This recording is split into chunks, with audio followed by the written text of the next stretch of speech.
저와 여러분은 하나님께서 부르셨습니다. 우리는 하나님의 부르심을 받은 사람들이죠. 하나님의 부르심이 있기 때문에 오늘도 저와 여러분이 이 아침에 하나님을 예배하는 이 자리에 함께 할 수 있음을 우리는 믿습니다. 하나님께서 우리를 그럼 왜 부르셨느냐? 하나님께서 우리를 부르심은 우리를 구원하시고 그 구원을 누리게 하시기 위함입니다. 누리게 하실 뿐 아니라 그 하나님의 사랑과 그리스도의 은혜를 전함으로 이 땅에 하나님의 나라를 이루시기 위함입니다. 그래서 하나님의 부르심에는 두 가지 목적 아니면 두 가지의 복이라고 부를 수 있는 것이 있는데요. 그건 바로 구원하심과 하나님의 구원의 역사에 동참케 된 것입니다. 하나님께서는 부르신 자들, 곧 구원하신 자들을 통하여 주님의 구원의 역사를 이루십니다. 그래서 하나님께서는 하나님의 뜻을 이루시기 위하여 시대마다 하나님의 사람을 부르십니다. 그리고 그 하나님의 사람을 보내십니다. 우리를 부르시고 우리를 이 땅에 보내심은 오늘도 하나님의 뜻을 이루시기 위해서입니다. 우리를 향하신 하나님의 선하신 작정하심을 이루시기 위해서입니다. 그래서 저와 여러분이 하나님께서 우리를 부르셨다, 우리는 하나님의 부르심을 받았다 하는 이 소명의식이 분명하다면 이 시대에 우리에게 주께서 주신 사명이 있음을 동시에 분명히 알아야 합니다. 그래서 성도의 삶이란 것은 소명을 따라 사명을 발견하고 그 사명을 이루어가는 과정이라고 할 수 있습니다. 우리가 이것을 분명히 인지하고 기억할 때에 우리는 삶의 어떤 순간과 상황에서도 흔들리지 않고 살아갈 수 있습니다.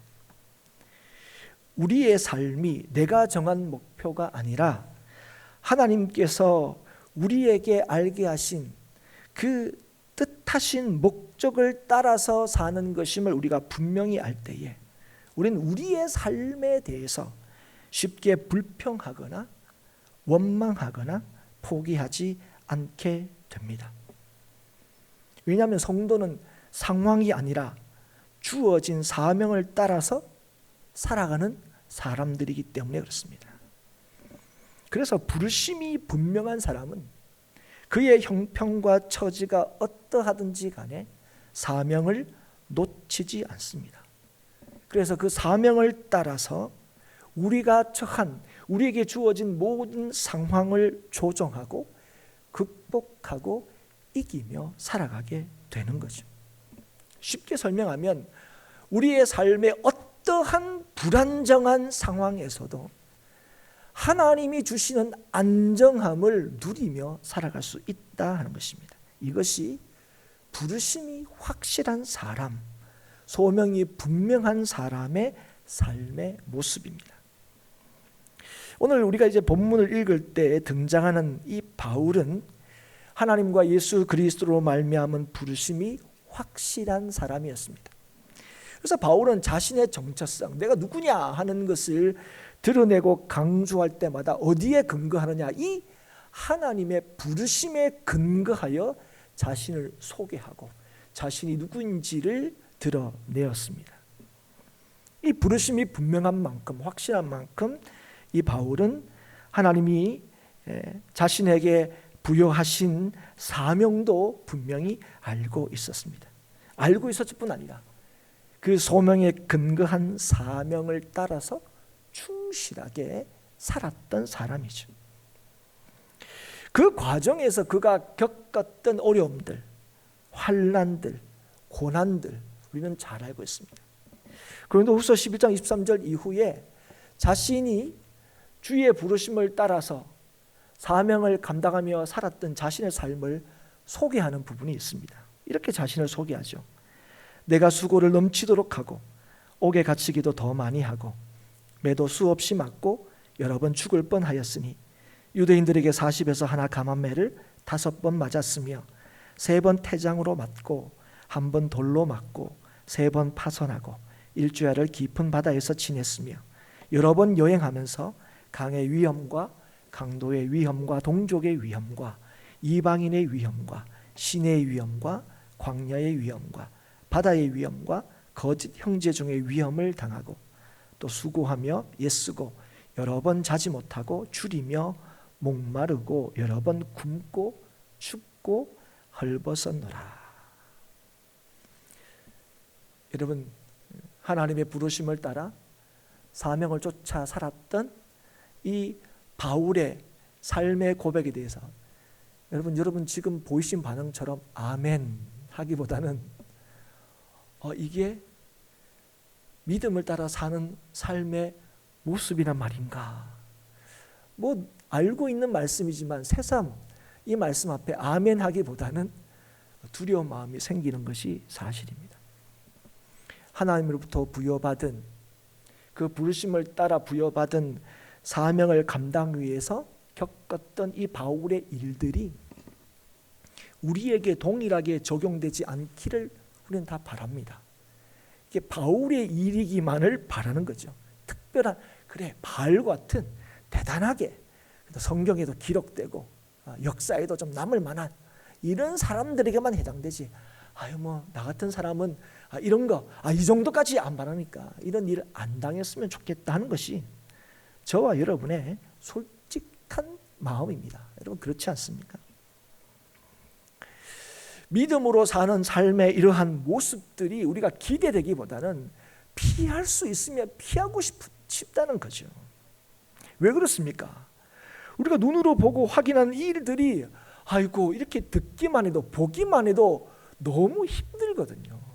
이런 일들이 우리의 인생에 한두 가지만 이렇게 우리 인생에서 만나도 참 쉽지 않겠다 싶은데 이런 어려움이 더하고 힘듦이 계속되는 이러한 바울의 삶을 보고 우리도 믿음을 지킨다면 이런 삶 마다하지 않겠습니다. 이런 마음이 솔직하게 안 드는 게 사실입니다. 그런데 여러분, 우리가 이 말씀을 다시 한번 또 올릴 때에 우리가 보아야 될 게 있습니다. 정말 힘든 일이었겠구나. 정말 괴로웠겠구나. 그럼에도 불구하고 왜 바울은 이런 어려움들을 거듭거듭 경험함에도 불구하고 오늘 뭐라고 했습니까? 한두 번이 아니고 심지어는 40의 감암매를 5번 맞고 이런저런 이런 어려움을 수없이 경험함에도 불구하고 그에게 주어진 그 사명을 멈추지 않을 수 있었던 이유가 뭔가를 우리가 이 바울의 고백을 통하여 보아야 한다는 것입니다. 이 고백 속에 바울은 참 힘든 시간을 보냈구나 하는 표면적인 그런 모습이 아니라 이 고백 속에 하나님의 부르심과 그에게 맡겨진 사명이 얼마나 대단하고 놀라운가를 볼 수 있어야 한다는 것입니다. 그게 얼마나 놀랍고 얼마나 큰일이기에 우리가 보면 나는 당장 나 그만하겠습니다. 나 못합니다. 이렇게 할 수 있는 수없는 인생의 어려움 가운데서도 여전히 주의 주시는 은혜와 믿음을 따라 살아갈 수 있었냐 하는 거죠. 이걸 통해서 인생이 당할 수 있는 어떤 어려움도 하나님의 부르심보다 클 수 없고 인생이 경험할 수 있는 어떤 고통도 하나님의 사명을 멈추게 할 수 없다는 것을 오늘 이 바울의 고백을 통해 우리는 확인할 수 있어야 된다는 거예요. 우리가 지금 당하는 고난은 장차 받을 영광과 좋게 비교할 수 없다는 이 바울의 고백이 실제로 그의 삶에 적용되고 실제로 그 믿음이 그의 삶을 주장했다는 사실을 오늘 새삼 이 말씀을 통해 다시 한번 깨달을 수 있어야 한다는 것입니다.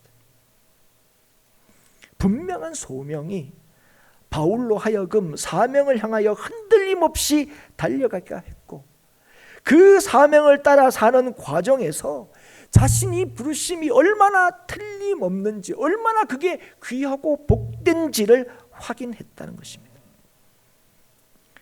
그의 믿음으로 사는 모든 삶에서 하나님의 부르심의 은혜와 맡기신 사명의 영광을 분명히 확인하고 맛보았다 하는 것이죠. 여러분, 오늘 저와 여러분의 고백이 이 바울의 고백과 동일할 수 있기를 바랍니다. 우리의 고백이 바울의 이런 모습과 조금 다를 수는 있을 겁니다. 그러나 동일하게 우리의 고백을 통하여 우리의 부르심의 은혜와 우리가 주께로부터 받은 사명의 영광이 얼마나 크가 놀라웠는지를 우리의 삶의 고백에서 발견되고 드러날 수 있는 저와 여러분이 될 수 있기를 주의 이름으로 축복합니다. 오늘 우리가 지금 보고 있는 이 본문의 말씀은 바울 개인의 모습뿐 아니라 부르심을 따라 사는 성도의 모습이 어떠한지를 잘 확인할 수 있는 말씀입니다. 오늘 보면 바울과 그 일행이 밤에 데살로니가를 떠나고 있습니다.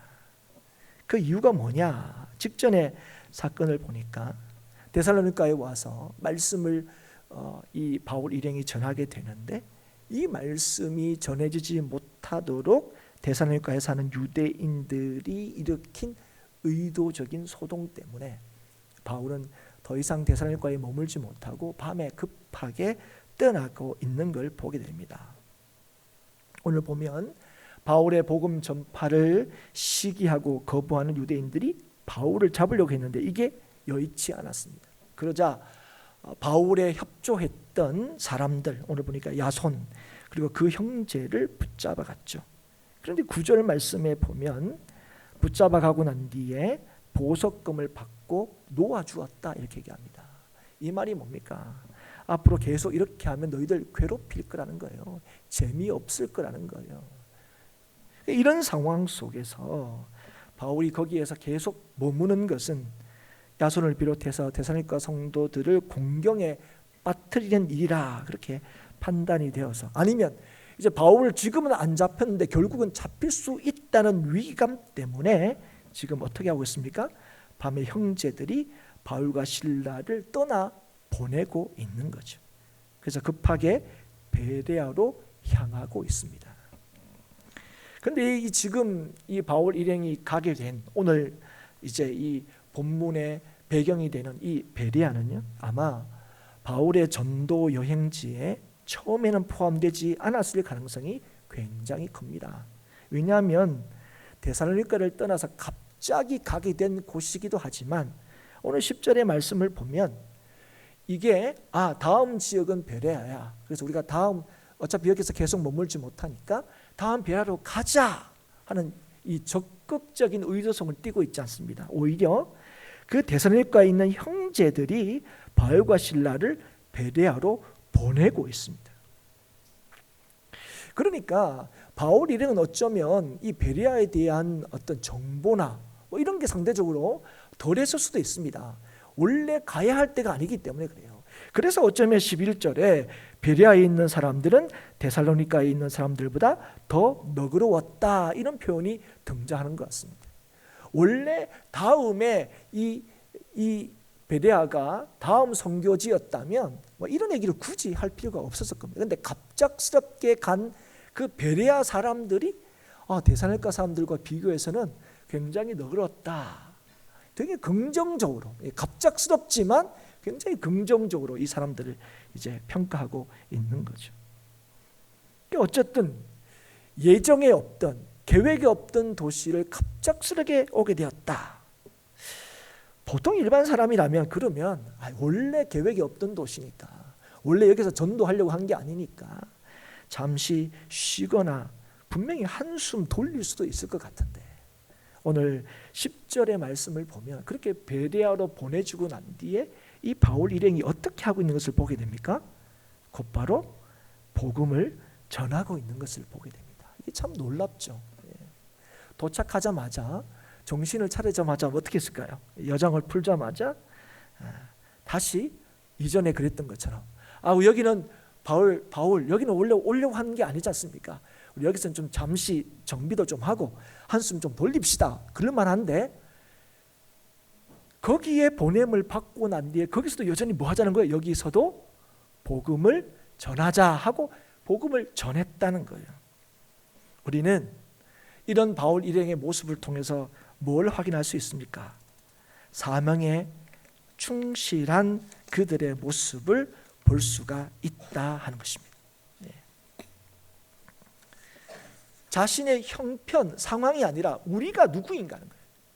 우리가 이 땅에 하나님께 부르심을 받고 이 땅에 하나님의 자녀로 이 땅에 보내심을 받은 그 목적을 어떤 상황 속에서도 잊지 않고 있었다 하는 것입니다. 또 하나 우리가 좀 놀라운 사실은 뭐냐면 이 바울과 그 일행이 또다시 유대인의 회당에 들어가서 전도를 했다는 거예요.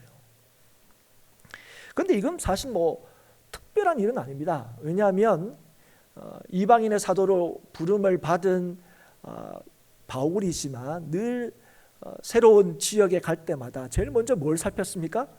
여기 유대인의 회당이 있나? 그 제일 먼저 살폈습니다.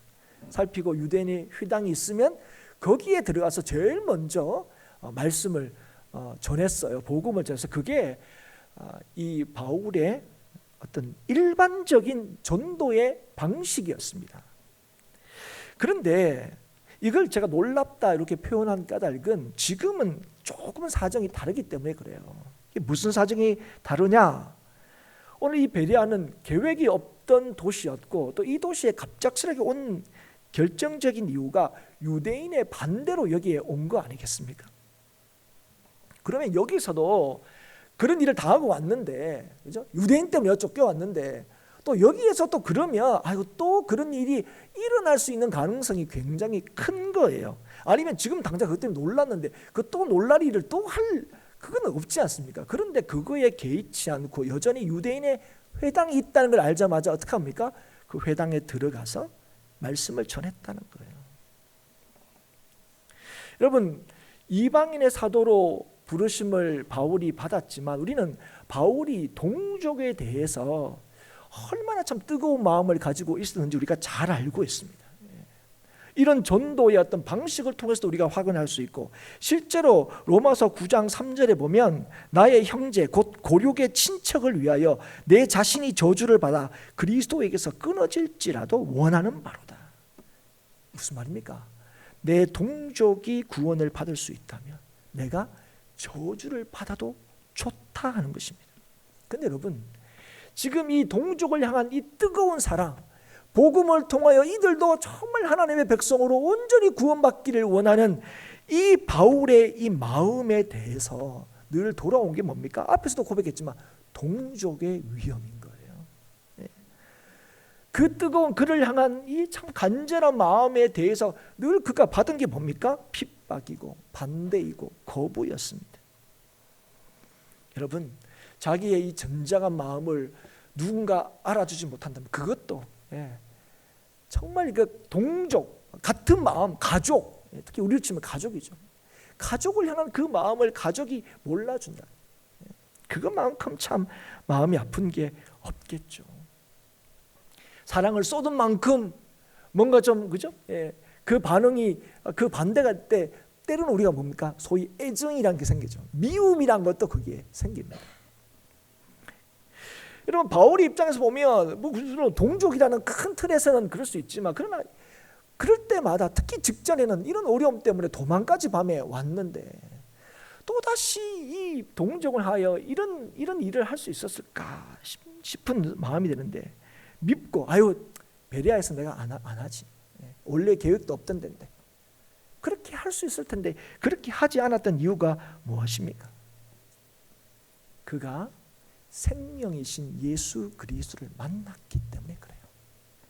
교회를 핍박하던 자신을 사랑하셔서 구원하신 예수님, 그리고 이 예수님을 통해서만 우리가 구원받을 수 있다는 사실을 그가 너무나 분명히 알았기 때문에 이방인의 사도로 부르심을 받았음에도 이방인을 위하여 전도하는 그곳에 동족이 있다는 사실을 확인할 때마다 자신을 미워하고 거부하고 대적하는 동족을 향하여 뭐 하는 거예요? 이들도 동일하게 내가 그랬던 것처럼 이들에게도 내가 이들에게 주의 놀라우신 은혜와 사랑을 전해야겠다. 이걸 절대로 놓치지 않았기 때문이었습니다. 그리고 실제로 이 베레아에서 바울이 여전히 주의 주신 사명을 따라 전도했을 때 그 전도의 어떤 결과라는 게 오늘 말씀을 우리가 보면서 확인하셨다시피 성공적이라고 할 수 있습니다. 베레아 사람은 데살로니가 사람들과 달라서 간절한 마음으로 말씀을 받고 정말 그러한가 성경을 깊이 상고했다 그랬습니다. 성경을 깊이 묵상하고 정말 그런가 그 성경을 읽고 했다는 거예요. 그리고 그런 가운데 믿는 사람이 많았다 말씀하고 있습니다. 그러면서 바울이 뭘 다시금 확인하게 되었을까요? 하나님께서 나를 이곳에 보내셨구나. 바울의 계획에는 없었는데 누구의 계획에는 있었다는 사실을 새삼 깨닫게 됩니까? 하나님의 계획에는 있었구나. 나는 여기에 올 생각이 없는데 하나님은 나를 여기에 보내실 생각이셨구나 하는 겁니다. 그래서 여기에 준비하신 영혼들이 있었구나 하는 걸 알게 되었다는 거예요. 열심히 전도했는데 근데 그 결과가 밤에 야밤도주하는 겁니까? 도대체 제가 하는 일은 뭡니까? 아니 천지를 지으신 하나님께서 주신 그 은혜를 따라 내가 하는데 뭐 좀 도와주지는 못할 망정. 뭐 밤에 도망쳐야 되는 뭐 잘못한 것도 아닌데 그런 상황들을 만드신 하나님에 대해서 뭐 하십니까? 때로는 좀 투덜거릴 수도 있고 때로는 좀 불평할 수도 있을 것 같은데 어떻게 했습니까? 부르심과 사명을 따라 하나님의 그 뜻을 따라 살았을 때 뭘 알게 되는 겁니까? 이게 내가 볼 때는 당장은 원망하고 이거 왜 이렇게 됐지? 의아해할 수 있는 상황이지만 이 상황을 통하여 하나님의 계획하심과 뜻하심이 있구나 하는 것을 알게 되는 거예요. 그 어려움이 없었다면 베라에 올 수 없었을 텐데 그 어려움 때문에 베라에 올 수 있었고 여전히 주의 부르심과 소명을 따라 행했을 때에 하나님께서 나를 통하여 이곳에 준비하시고 구원하시기를 기뻐하시는 주의 백성들을 건져내시는 하나님의 역사를 보게 된 거예요.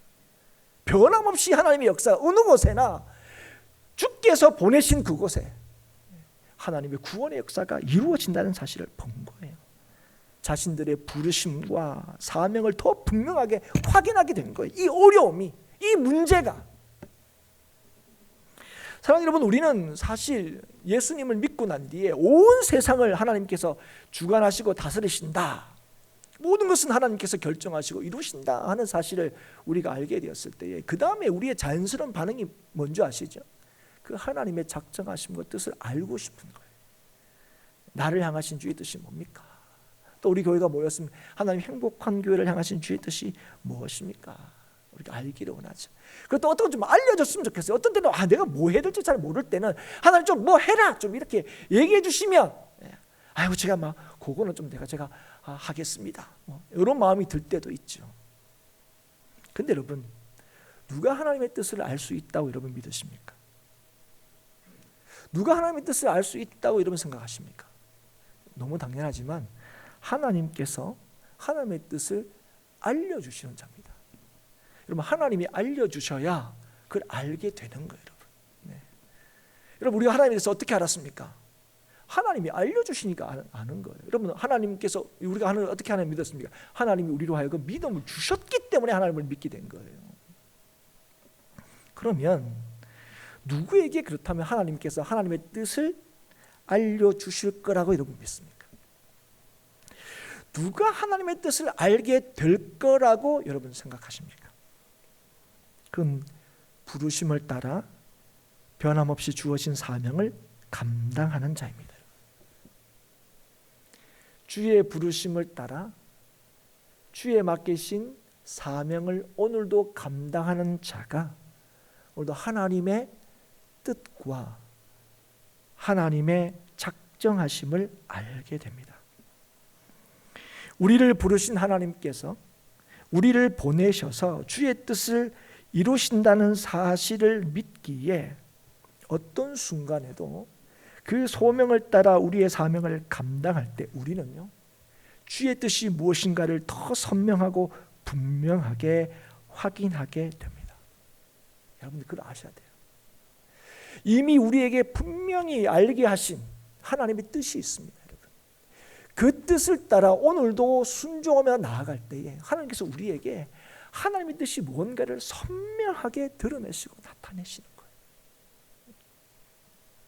그래서 여러분, 사명을 따라 사는 자들은요, 뜻하지 않은 일들이 내 삶에 일어날 때, 계획한 대로 뭔가 이루어지지 않을 때라도 여러분, 소명을 따라 사명을 쫓아 사는 사람들은요, 불평하지 않고 낙심하지 않게 됩니다.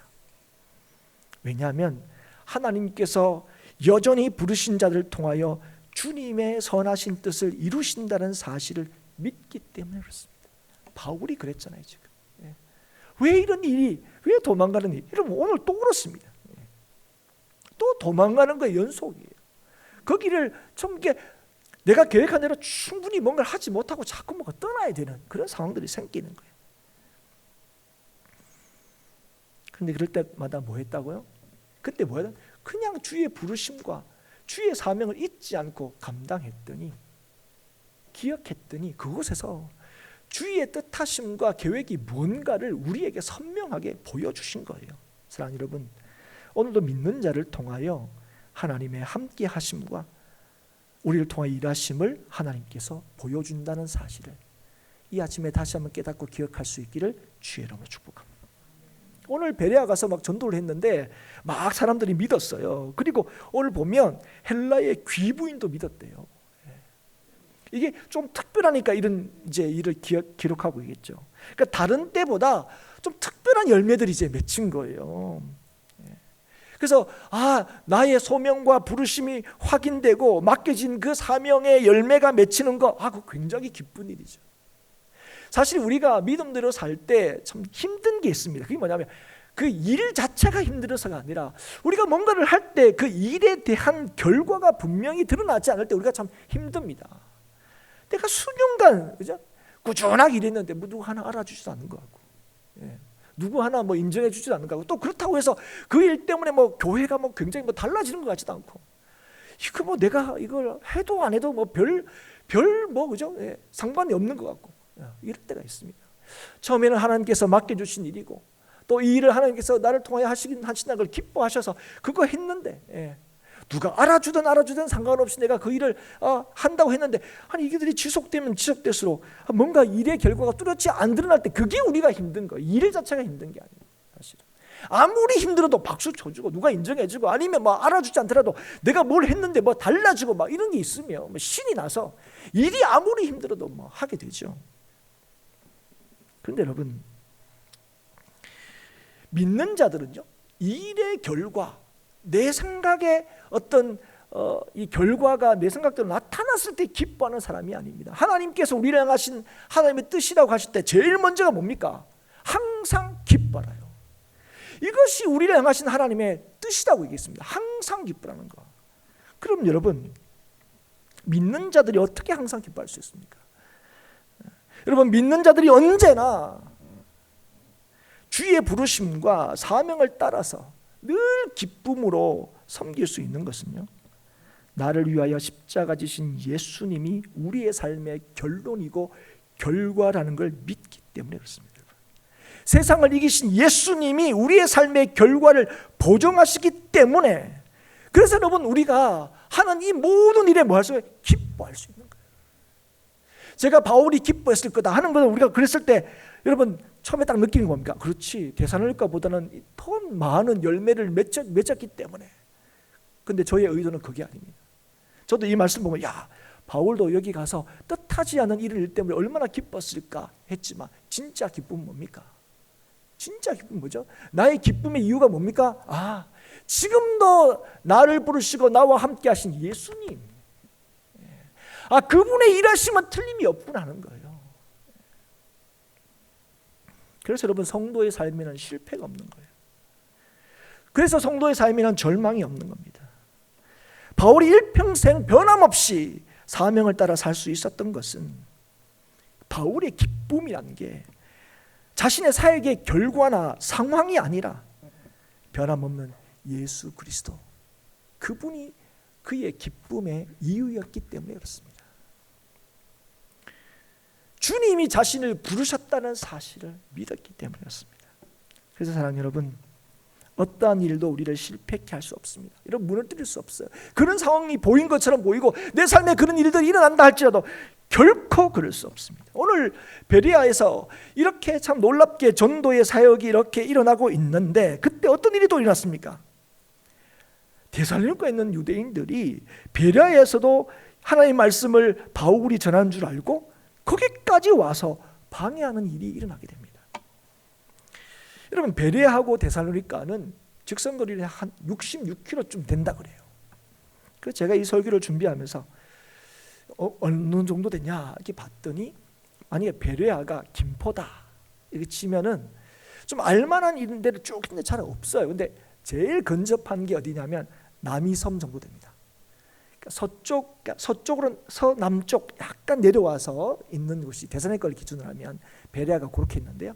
그렇게 한번 봤더니 남이섬하고 우리 김포하고 정도의 거리가 되더라고요. 그래서 어제 한번 검색을 해봤더니 한 2시간 걸리더라고요. 차로 타고 가면. 여러분, 요즘도 그 거리는 짧은 게 아닙니다. 근데 이 2000년 전에는 그게 얼마나 먼 거리였겠습니까? 그죠? 예. 그러니까 뭐 이 정도 되니까 뭐 요즘으로 치면 100리가 훨씬 넘는 길이죠. 우리식으로 얘기하면 그죠? 예.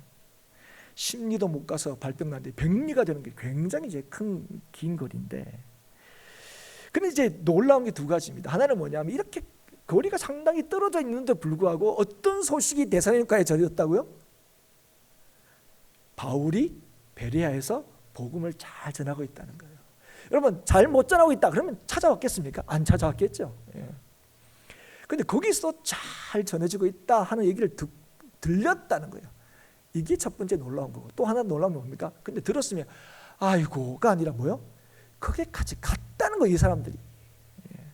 여러분, 제가 이 말씀을 이렇게 묵상하면서 참 이 바울이 참 자신의 사명을 따라 열심히 복음을 전하는 이 열심, 참 이것도 대단한데 그에 못지않게 그 복음을 방해하려고 하는 사람들의 이 열심도 야, 진짜 대단하다 싶은 생각이 들어요. 사랑하는 여러분, 우리가 아셔야 돼요. 여러분, 이 세상을 살리기를 기뻐하시는 하나님의 이 복음의 사명은요, 이만큼 방해가 극심하다는 걸 여러분 아셔야 돼요. 우리가 뭘 하면 우리 뜻대로 뭘 좀 잘 되겠지? 아니요. 오히려 반대일 수 있습니다. 그래서 여러분, 이런 일들에서 우리가 어떻게 합니까? 내가 하나님 뜻대로 좀 살려고 하는데, 하나님께서 맡긴 사명대로 뭐 좀 하려고 하는데, 그때 뭐 좀 안 되면, 하나님께서 뭐 좀 안 도와주시면, 그때 뭐 내 삶이 좀 더 뭐 좀 약간 뭐 꼬이고 뭐 그죠? 더 힘들어지면 우리 막 그러죠. 하나님 좀 말씀대로 살려고 하는데 좀 환경도 좀 열어주시고 좀 뭐 좀 더 더해주시고 좀 해주면 좋은데, 아니 이곳에서도 와서도 똑같이 이런 어려움들, 그것도 데살로니가에 우리를 반대했던 사람이 베레아까지 와서 베레아에 있는 사람들, 유대인 사람들 이렇게 해가지고 또 이렇게 반대하면 어떻게 합니까? 속상하죠. 화가 나죠. 예. 힘도 빠집니다. 예. 그런데 여러분, 오늘 바울은 어떻습니까? 그렇지 않다는 거예요. 예.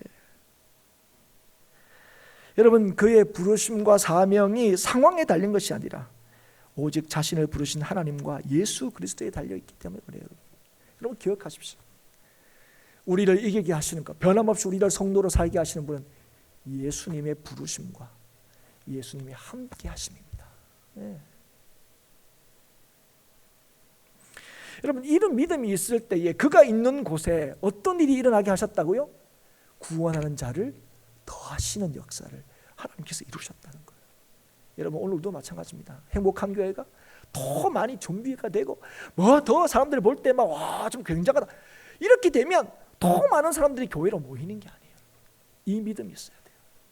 하나님이 우리를 부르셨구나. 하나님이 이 교회를 여기에 세우셨구나. 그 왜 이런 데에 세우셨어? 좀 미리 좀 알아가지고 저기 장기동 사거리 중간에 딱 세우든지 이쪽에 세우셔가지고. 아이고 여기보단 저희가 더 낫지. 여러분, 그 우리 생각이에요.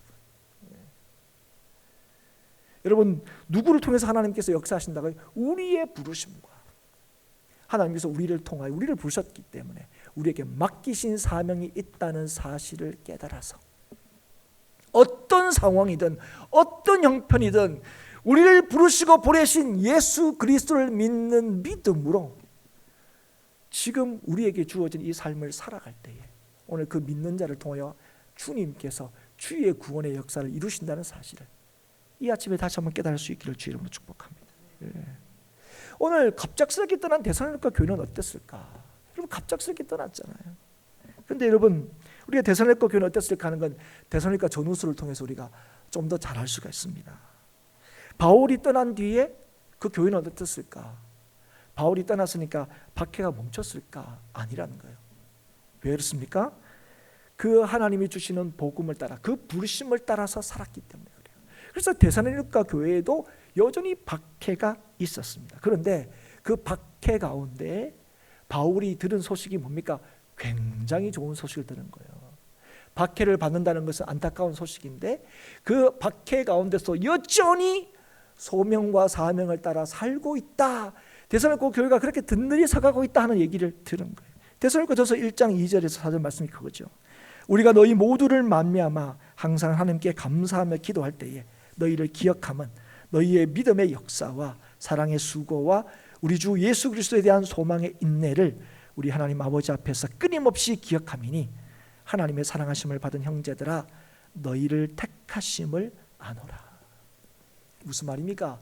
데살로니가 교회가 아이고 우리는 바울이 얼마 전하지도 못하고 갔는데 우리 교회는 약한데 우리 교회는 충분히 훈련을 못 받았는데 아니라는 거예요.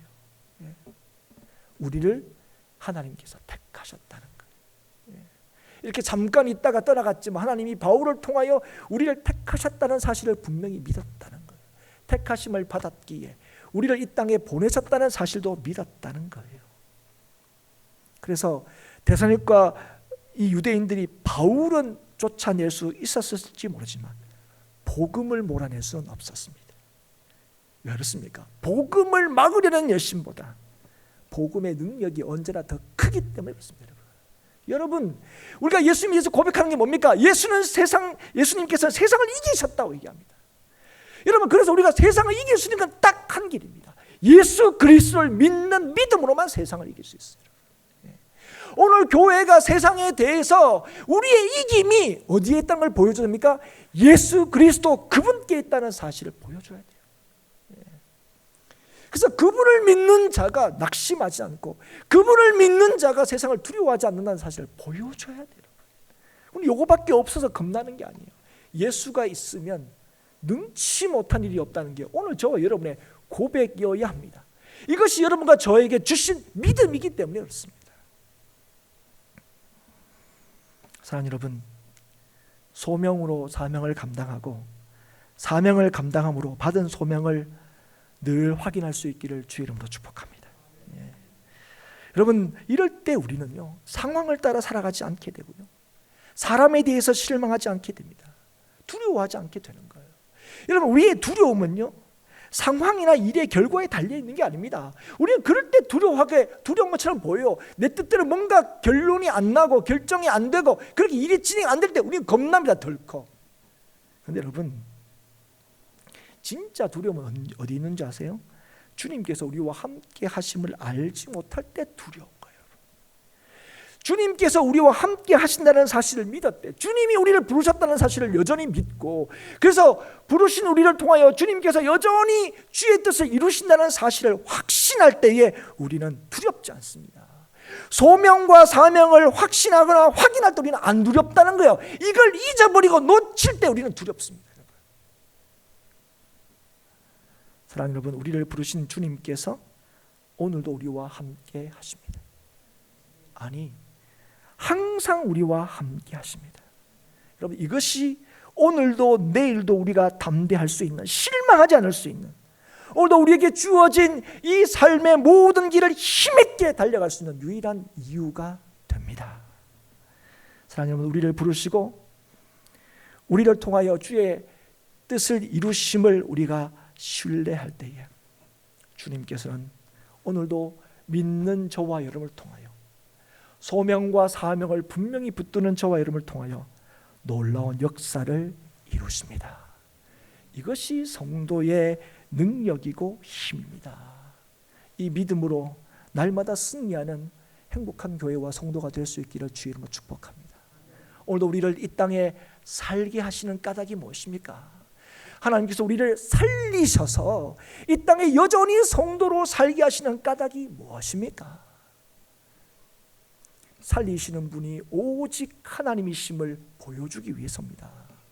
살리신 자들을 통하여 세상을 살리시기 위하여 여전히 행복한 교회를 이곳에 두셨다는 사실을 여러분 기억하셔서, 우리를 살리신 주님께서, 여전히 우리를 살게 하시는 주님께서, 영원토록 살리시는 주님이 우리의 주님이라는 사실을 여러분 오늘도 깨달아서 오늘도 살리시는 하나님의 역사를 오늘 우리의 삶을 통하여 볼 수 있는 저와 여러분이 될 수 있기를 주의 이름으로 축복합니다. 누가 세상을 살립니까? 누가 세상을 살리는 삶을 살 수 있고 누가 세상을 살리는 교회가 될 수 있습니까? 우리를 부르시고 세상 끝날까지 우리와 함께 하시는 예수 그리스도를 믿는 믿음이 있는 사람과 교회가 오늘도 사람을 살리고 세상을 살리는 줄 믿습니다. 살아난 여러분, 오늘도 살리는 하나님의 역사를 온전히 감당할 수 있기를 다시 한번 주의 이름으로 축복합니다.